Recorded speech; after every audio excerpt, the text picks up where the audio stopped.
Hello, my dear friends. Welcome back. So, I believe that you are fully prepared for the exam, right? So நிறைய பேர் last 24 ஹவர்ஸாக என்கிட்ட through text, through message, through WhatsApp கேட்டுக்கிட்டு இருக்கிற ஒரே ஒரு முக்கியமான கேள்வி, சென்டர் தூரமாக இருக்குது, நான் 5 மணி நேரம் ட்ராவல் பண்ணி போகணும், 6 மணி நேரம் ட்ராவல் பண்ணி போகணும் அப்படின்லாம் கேட்குறாங்க. ஃபஸ்ட்டு அவங்களுக்கான பதிலை சொல்லிட்டு அப்புறமா ஒரு முக்கியமான விஷயத்தை உங்கள்கிட்ட நான் ஷேர் பண்ணுறேன். யோசிச்சு பாருங்கள், ஒரு 6 வருஷமாக ஒரு எக்ஸாம் வருமானு காத்துக்கிட்டு இருக்கோம். அந்த எக்ஸாம் வந்துடுச்சு. மேபி நம்ம குவாலிஃபை ஆகாமல் இருந்திருக்கலாம். அதனால் சில பல சங்கடங்களையும் சர்க்கிள்களையும் வாழ்க்கையில் சந்திச்சிருக்கலாம்.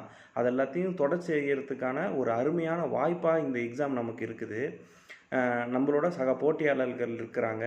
அவங்க அத்தனை பேரையும் வெற்றி கொண்டுட்டு வாழ்க்கையோட அடுத்த கட்டத்துக்கு எடுத்துக்கிட்டு போகக்கூடிய ஒரு பரீட்சைக்கு நம்ம தயாராகிக்கிட்டு இருக்கோம். தூரமெல்லாம் ஒரு விஷயமா? எவ்வளோ தூரமாக இருந்தால் என்ன? சந்திர மண்டலத்துக்கு போகிறோம், மார்ஸுக்கு போகிறோம், எவ்வளோ தூரமோ மேலே போகிறோம், அதெல்லாம் நம்ம யோசிக்கிறோமா? வீட்டிலேருந்து 5 மணி நேரம் சும்மா ட்ராவல் பண்ணி போயிட்டு வாங்க. உங்கள் ப்ரிப்பரேஷன் நிச்சயமாக வீணாக போகாது. அதை பெர்ஃபார்மன்ஸில் எதிரொலிக்கும். எந்த விதமான ஒரு நெகட்டிவ் ஆஸ்பெக்ட்ஸுக்கும் இடம் கொடுக்காம எனர்ஜியை ஹை லெவலில் வச்சுக்கிட்டு பாசிட்டிவாக ட்ராவல் ஆனால் மட்டும்தான் இந்த மாதிரியான ஒரு காம்படிட்டிவ் எக்ஸாமில் நம்மளால் ஜெயிக்க முடியும். அதனால் தூரத்தெல்லாம் தூரமாக வச்சுருங்க. தூரம் ஒரு மேட்டரே கிடையாது ஃபஸ்ட்டு. அதுக்கப்புறமா நீங்கள் இந்த எக்ஸாமை ப்ரிப்பேர் பண்ணுறதுக்காக உங்களோட பேரண்ட்ஸ் ஆகட்டும், இல்லை நீங்கள் ஏதாவது ஒரு இன்ஸ்டியூட்டில் ஜாயின் பண்ணியிருந்தீங்கன்னா அந்த டீச்சர்ஸ் ஆகட்டும், எல்லாருமே உங்களுக்காக கொஞ்சம் ஹெல்ப் பண்ணியிருக்கிறாங்க. அது எல்லாத்தையும் தாண்டி நீங்கள் ஒரு 6 மாதமோ 3 மாதமோ இல்லை அட்லீஸ்ட் 1 மாதமோ உழைப்பை சிந்திருக்கிறீங்க. இதை ப்ராப்பராக நம்ம எடுத்துக்கிட்டு போகிறதுக்கு கண்டிப்பாக பரீட்சை ஹாலுக்கு போயே ஆகணும். போனால் மட்டும்தான் நம்ம ரிசல்ட்டை கேரண்டி பண்ண முடியும். அதை நீங்கள் மனசில் உறுதியாக வச்சுக்கோங்க. நிறையா பேர் பண்ணுற தப்பு, இந்த ஒரு 2 நாளில் ஒரு சின்ன டீவியேஷன் ஆகி போகாமல் விட்டு திருப்பி ஒரு 6 மாதத்துக்கு இந்த லூப்பை சுற்றிக்கிட்டு இருக்கீங்க.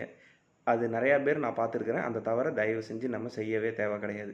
தூரமெல்லாம் தூரமாகட்டும், வெற்றி உங்கள் அருகில் வரட்டும். வாழ்த்துக்கள்.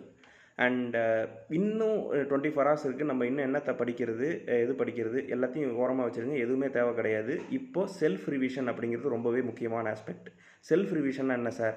நீங்கள் ரொம்ப சின்ன ஷார்ட் நோட்ஸ் வச்சுருந்தீங்கன்னா அதை பாருங்கள். சப்போஸ் அது எதுவுமே ப்ரிப்பேர் பண்ணல அப்படின்னா தயவு செஞ்சு கண்ணை மூடிக்கிட்டு, நீங்கள் நைட்டு தூங்க போகும்போது கண்ணை மூடிக்கிட்டு இது வரைக்கும் நீங்கள் என்ன படிச்சிருக்கீங்களோ அதை அப்படியே கண்ணை மூடிக்கிட்டு ஜஸ்ட்டு அப்படியே அசைப்போட ஆரம்பிங்க. உங்களையே அறியாமல் நீங்கள் தூங்கிடுவீங்க. உங்கள் சப்கான்ஷியஸ் மைண்டு ஒர்க் ஆகிட்டே இருக்கும். அந்த கான்செப்ட்ஸ் எல்லாமே உள்ளுக்குள்ளே ஆட்டோ ரிவைஸ் ஆகிட்டே இருக்கும். அது பரீட்சையில் நிச்சயமாக எதிரொலிக்கும்.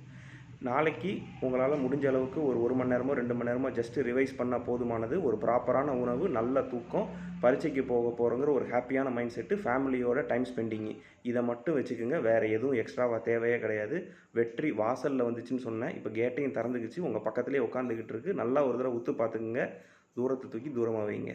See you in next video. Thank you so much.